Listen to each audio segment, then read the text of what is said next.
साड्यांमध्ये एक नाव विशेष झळकतंय, नारायणपेठ साडी। पुण्याच्या नारायणपेठ परिसरातून आलेली ही साडी आज ग्लॅमरच्या दुनियेत सुद्धा हजेरी लावत आहे। हलकी, सुंदर आणि खूपच रॉयल दिसणारी ही साडी पारंपरिक आणि मॉडर्न लुक मध्ये दोन्ही ठिकाणी परफेक्ट बसते।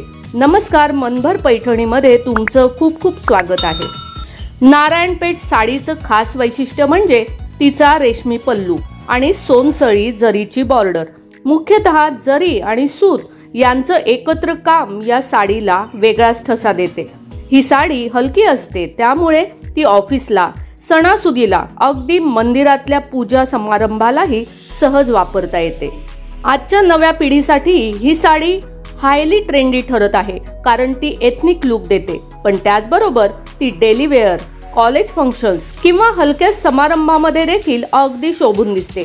खास करून राणी गुलाबी, मोरपंखी, आकाशी, निळा, काळसर जांभळा हे रंग आज सर्वात जास्त डिमांडमध्ये आहेत। ही साडी बनवतात आपले देशी कुशल विणकर। एक साडी तयार व्हायला लागतो कितीतरी तासांचा मेहनतीचा प्रवास। त्यामुळे ही फक्त साडी नाही, ही एक संस्कृती आहे, एक वारसा आहे। जर तुमच्या साड्यांच्या कलेक्शन मध्ये अजून नारायणपेठ साडी नसेल तर अजिबात वेळ न घालवता आजच घ्या एकच क्लासिक आणि बनवा तुमचा लुक अगदी शाही आणि स्टायलिश।